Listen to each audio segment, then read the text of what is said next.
Méjean is a graduate of ESSEC Global BBA. Class 1991, Olivier Méjean has been at the head of the French magazine, it's président-directeur général du Point, since 2015. His career started in 1991 in Germany as a country manager for CGPME, where he stayed for 1 year. In 1992, then he became sales representative for France at Eurochallenge. In 1986, he joined business development departments of Explore Enterprise, and from 2000 to 2008, he worked for Company News. He managed a lot of companies, numbers of companies similar to Company News, and such as, of course, Urgent in the Netherlands, Cita Press, Neopodia. He was founder of Neopodia and Orchestra. He joined Le Point as general manager in 2014 and was appointed as CEO of newspapers of the magazine 1 year later. The monthly readership of the Le Point branch reaches approximately 10 million people, 2 million readers of the weekly magazine, 4 million single visitors on lepoint.fr every month, 3 million visitors in mobile environments. Please welcome warmly Olivier Méjean. Thank you very much.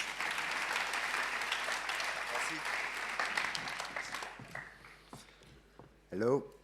Xavier asked me to talk to you in English about, well, how I became a chairman and CEO of a newspaper like this one. And so what I want to tell you is, well, the story of my life. I will do it at a glance so that it's not too annoying for you.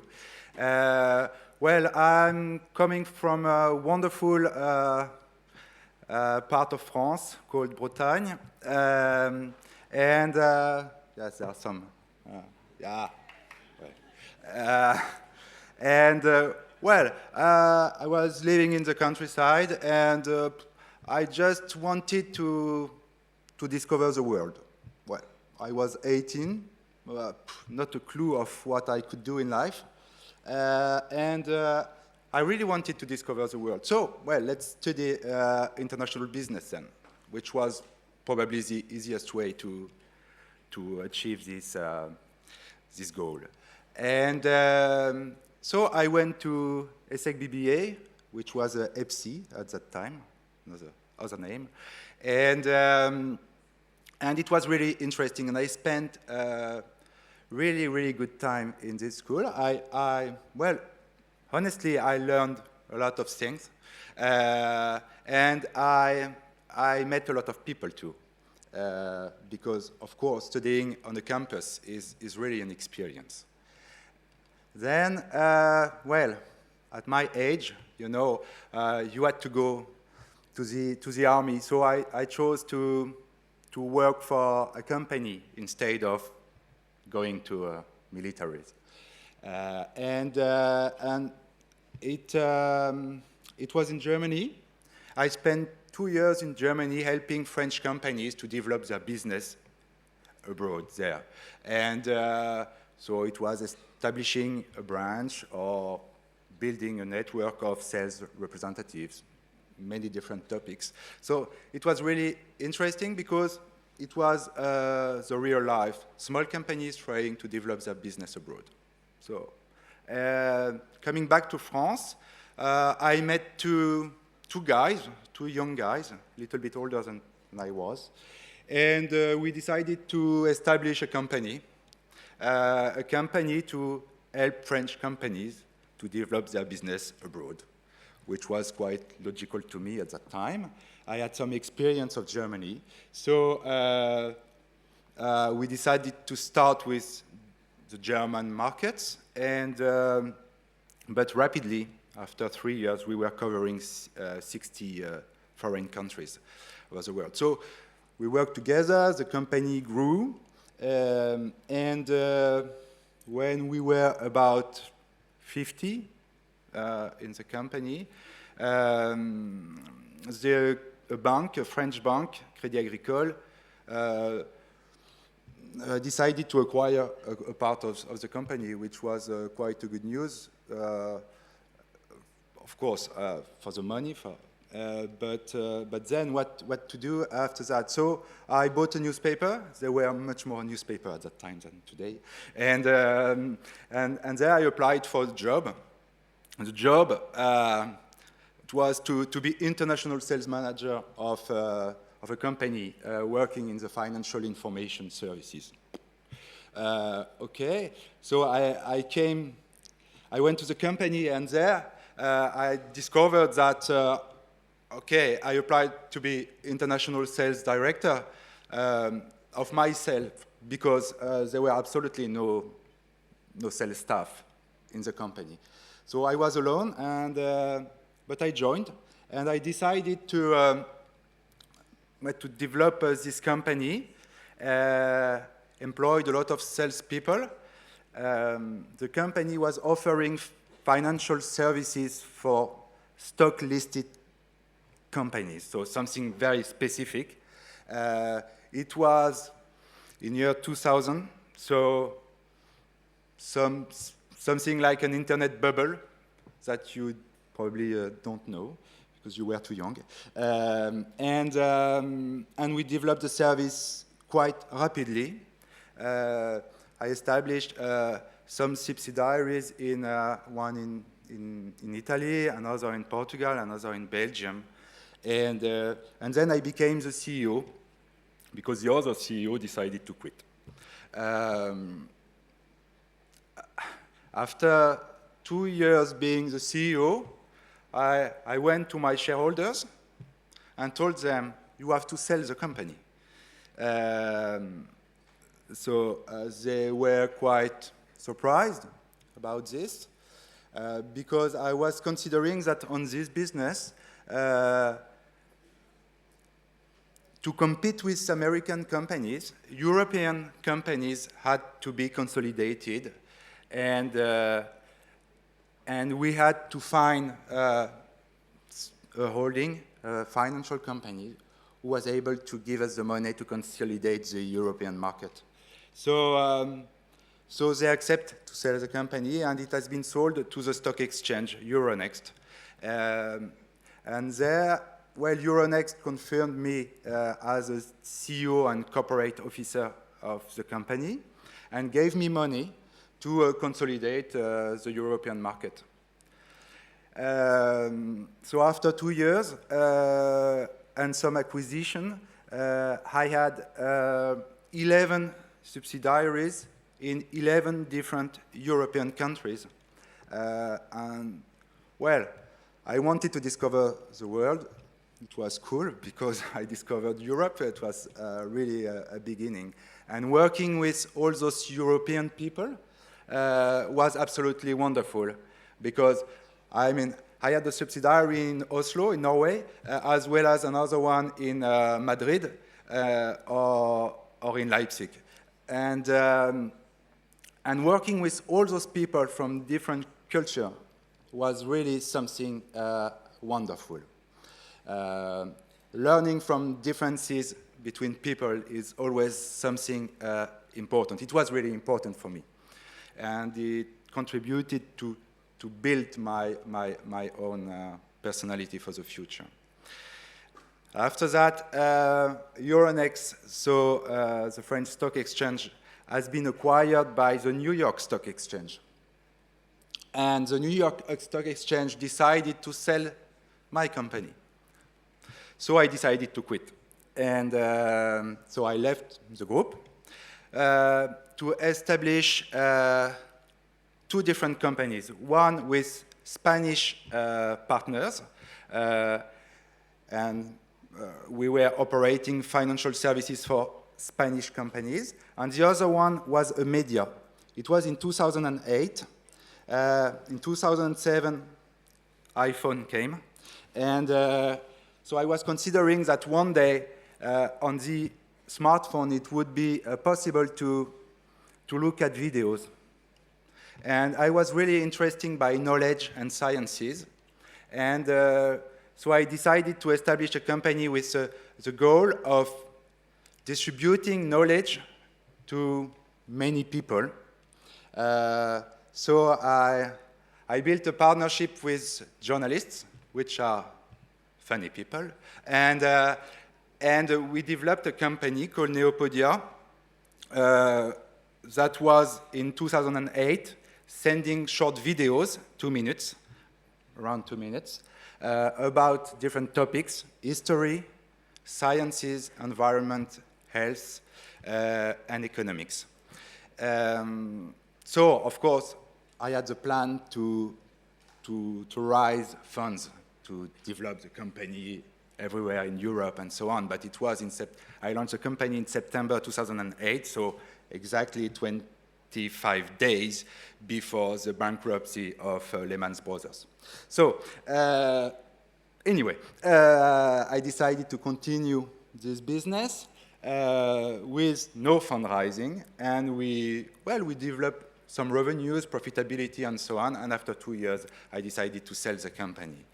Then so this is really my first experience of media, digital media. And then German people came to me and told me, well, we would like to establish a competitor for the Agence France-Presse in France.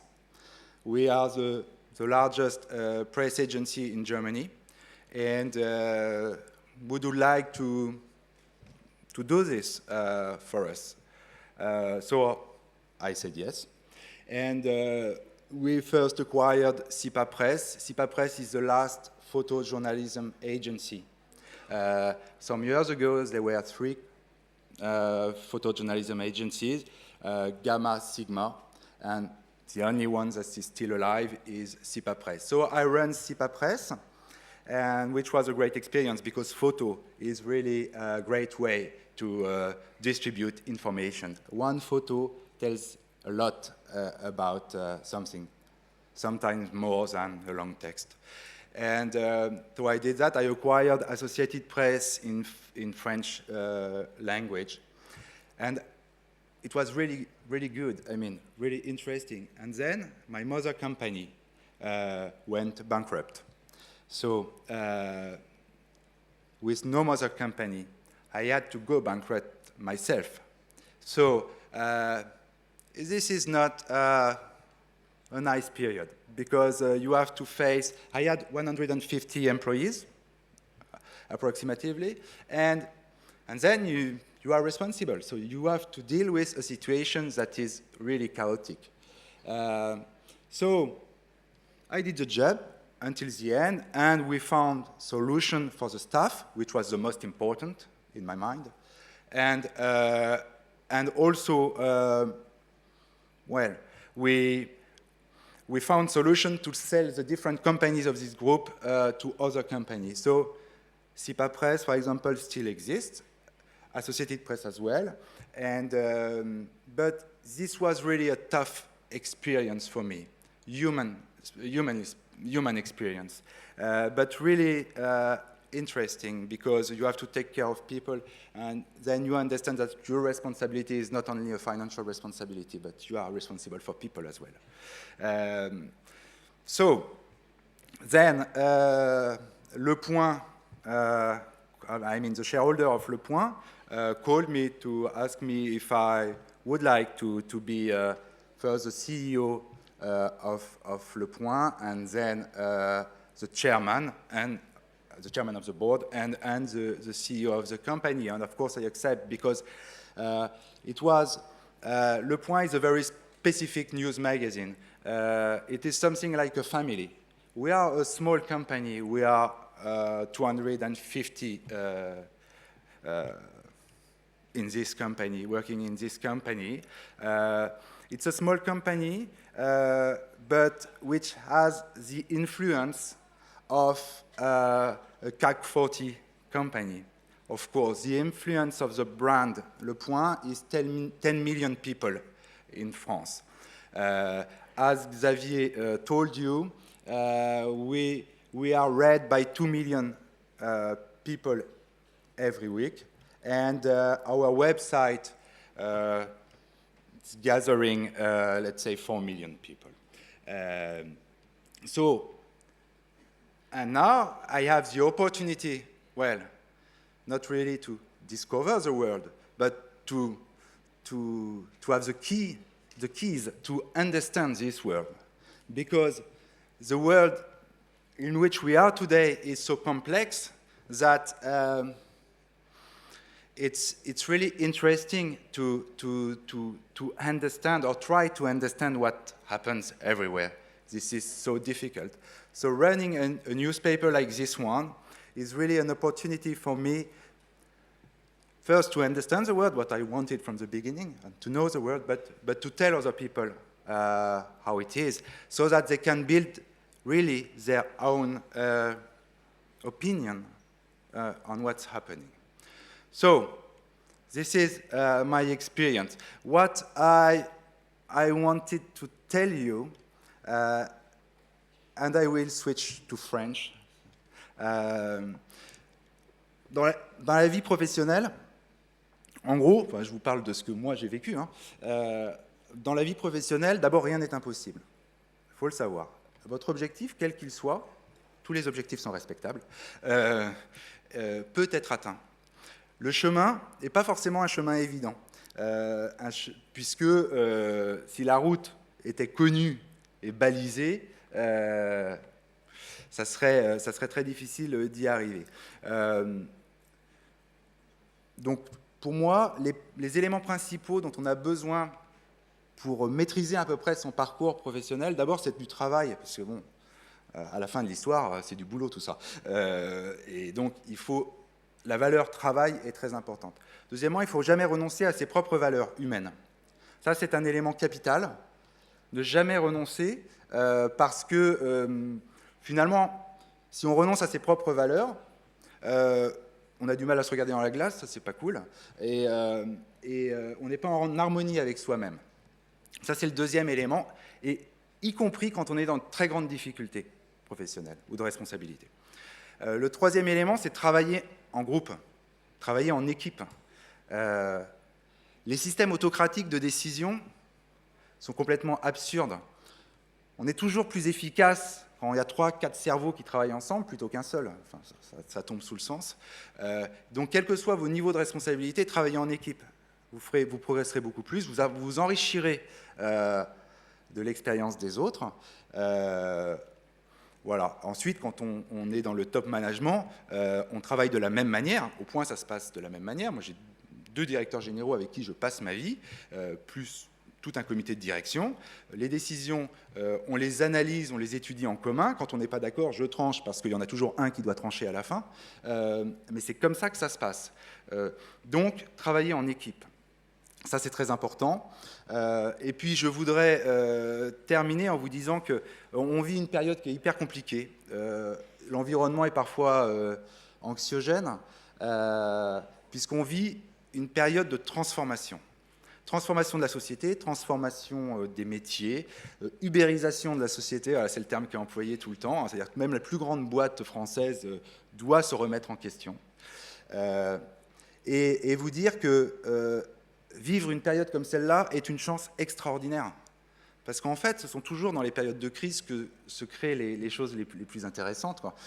Donc ça veut dire qu'il y a une opportunité pour chacun, que tout est à inventer, tout est à réinventer. Et en plus, ça ne coûte pas très cher d'inventer des choses. Donc ça peut être dans le domaine artistique, ça peut être dans le domaine culturel, dans le domaine de la finance ou du marketing, peu importe. Mais on vit une période charnière qui est vraiment, pour moi, une période d'opportunités sans limite. Donc vous devez, moi je vous conseille d'être enthousiaste dans ce que vous faites, d'essayer de prendre du plaisir, travailler en groupe, travailler bien sûr. Et n'hésitez pas à vous remettre en question tous les jours, parce que c'est ce que vous allez devoir faire à peu près toute votre vie. Rien n'est acquis aujourd'hui. Voilà, j'espère que je n'ai pas été trop long. En tout cas, j'étais ravi d'être ici avec vous cet après-midi. Merci Olivier. Merci beaucoup. Si vous voulez bien vous mettre au milieu de la scène.